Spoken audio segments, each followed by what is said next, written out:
नमस्कार दोस्तों। आज एक बहुत अहम मुद्दे पे मैं बात करना चाहता हूँ, या फिर आप ये समझ लीजिए कि मैं आप सबकी कोई राय जानना चाहता हूँ, क्योंकि ये कई दिन से मेरे दिमाग में ये बात चल रही थी। अभी कुछ दिन पहले मेरे पास एक शख्स का फ़ोन आया और मेरे से बोलता है, बातों बातों में उसने मेरे से पूछा कि भैया आपको नहीं लगता कि इस देश को हिंदू राष्ट्र घोषित कर देना चाहिए? मैंने कहा कि हाँ, कर देना चाहिए। इस बात को खुश तो बहुत हुआ कि उसके समर्थन कोई मिल गया, समर्थन करने वाला कोई मिल गया। लेकिन उसके बाद मैंने उससे पूछा कि हमारा ग्रंथ कौन सा है। उसने जवाब दिया, 2-3 जवाब दिए। उसने रामायण भी बोला और श्रीमद् भगवद गीता भी बोला। लेकिन उसके बाद उससे पूछा कि श्रीमद् भगवद गीता में कितने श्लोक हैं। उसके पास जवाब नहीं। किसने कितने बोले हैं नहीं पता, किसने बोले हैं ये भी नहीं पता। जब हमको हमारे ग्रंथ का ही ज्ञान नहीं है और हम अपने आप को हिंदू बोल रहे हैं, इससे अच्छे तो वो लोग हैं जो लोग अपने धर्म को मान रहे हैं, अपने धर्म की रिस्पेक्ट कर रहे हैं। सारे काम बाद में, पार्टी बाद में, बर्थडे बाद में, सेलिब्रेशन बाद में, पहले उनके घरों के अंदर अपना खुद का ग्रंथ पढ़ाया जाता है। और हमारे यहाँ पे क्या होता है, पहले पार्टी करनी है, पहले जश्न मनाने हैं, ग्रंथ का कोई नाम और निशान नहीं है। गीता के नाम पे हमने उस श्रीमद् भगवद गीता को खाली लाल कपड़े में लपेट के अपने घर में रख रखा है।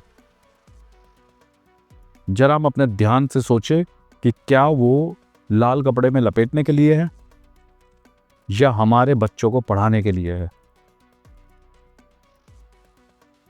आज हिंदू धर्म पे सब लोग कहीं ना कहीं छोटे छोटे चुटकुले बनाए जा रहे हैं। किसी और धर्म पे क्यों नहीं बन रहे? क्योंकि यहाँ पे अभी तक अज्ञानता फैली हुई है। हमारे धर्म की शक्ति का नहीं पता, हमारे धर्म के ज्ञान का नहीं पता। खाली राजनीति वाले आप लोगों को, हम लोगों को सिर्फ और सिर्फ जातिवाद, धर्मवाद में लड़ाए जा रहे हैं और हम सिर्फ उसमें लड़े जा रहे हैं। जातिवाद, धर्मवाद तो हो ही रहा था, भाषावाद और शुरू हो गया। इन सारी चीजों से निकलने का सिर्फ एक ही जरिया है कि हमको एक होना पड़ेगा, और एक होने के लिए गीता का ज्ञान सबके लिए जरूरी है और सबको वो ज्ञान लेना पड़ेगा, समझना पड़ेगा। आज अगर हम पढ़ेंगे तो हम ही अपने बच्चों को समझा पाएंगे। जब हम ही नहीं समझ रहे हैं, हम ही नहीं पढ़ रहे हैं, हमने ही उस अपने धर्म को, अपनी गीता को अगर अहमियत नहीं दे रखी है, तो हम अपने बच्चों को क्या अहमियत दिखाएंगे उसकी? हमको वो ज्ञान प्राप्त करना पड़ेगा और अपने बच्चों तक वो चीज पहुंचानी पड़ेगी। हिंदी संस्कृति के बारे में ज्ञान उनको देना पड़ेगा, तो जाके कुछ हो सकता है। नहीं तो ये जो मेजॉरिटी है ना, कब माइनॉरिटी के अंदर आ जाएगी और किसी को नहीं पता चलेगा। एक होना है तो एक से जुड़ना पड़ेगा। अभी कल की बात है, मैं उसका स्क्रीनशॉट भी आपको शेयर करूंगा। एक रील देख रहा था मैं, रील के अंदर देखते देखते हमारे जो फिल्म एक्टर अक्षय कुमार हैं, उनकी एक रील मेरे सामने आ गई।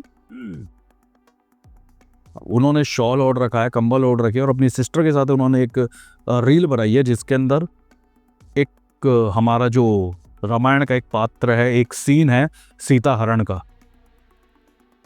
उस सीता हरण के सीन को उन्होंने बड़े ही कॉमेडी के स्टाइल में दिखाया गया, जिसके नीचे हमारे और आपके जैसे लोगों के कमेंट थे। हमारे आपके जैसे लोगों के इतने भद्दे कमेंट थे कि हाँ, बहुत बढ़िया है, आप तो बहुत महान है, बहुत बढ़िया तरीके से कराया आपने, एक्ट बहुत बढ़िया करा है। अरे वो तुम्हारे ही धर्म के सीता हरण का एक बहुत मेजर मुद्दा है जिसका वो मजाक बना रहा है और आप उसको सपोर्ट कर रहे हैं। मैं अक्षय कुमार के खिलाफ नहीं हूं, मैं किसी के खिलाफ नहीं, मैं पर्टिकुलर उस रील के खिलाफ हूं जो हिंदू धर्म के खिलाफ जा रही है, हमारी सभ्यता के खिलाफ जा रही है। घटनाएं और धर्मों में भी हुई हैं, क्या उसकी वीडियो बनाना, उसकी रील बनाना, उसकी कॉमेडी बनाना है किसी के बस में? सिर्फ हमारे रामायण, हमारे महाभारत, इन्हीं की ही क्यों बनाई जाती है?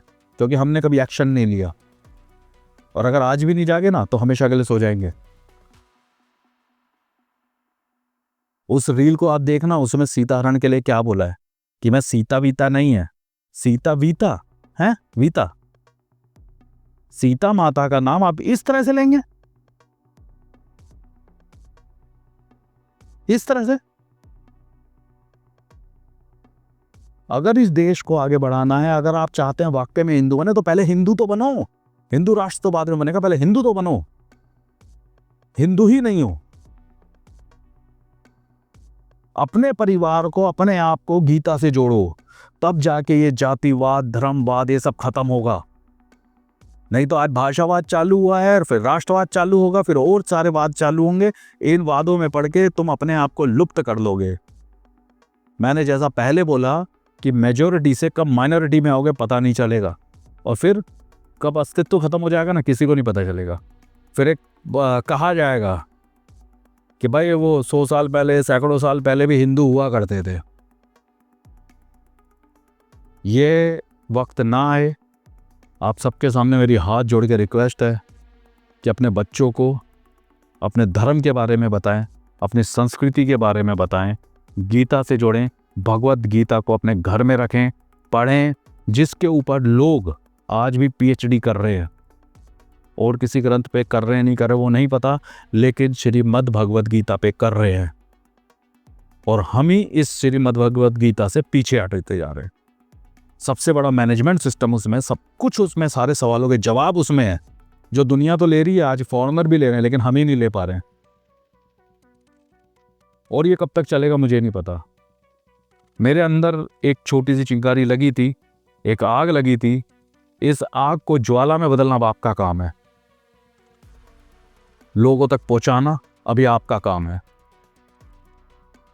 बस मैं इतना सा कह के अभी विराम चाहूँगा, लेकिन दोबारा आऊँगा और आपका सजेशन जानना चाहूँगा कि हम अपने धर्म को, हमारे मत भगवत गीता को कैसे आगे बढ़ाएं, कैसे लोगों को एक करें, कैसे जातिवाद से निकालें, कैसे धर्मवाद से बाहर निकालें। अगर वीडियो अच्छी लगी हो तो लाइक कीजिएगा और शेयर कीजिएगा। ज़्यादा से ज़्यादा आप शेयर कीजिए, ज़्यादा से ज़्यादा, ताकि लोगों तक ये पहुंच पाए और लोग समझ पाएं, अपने बच्चों को इस गीता से जोड़ पाएं। जय हिंद, जय भारत।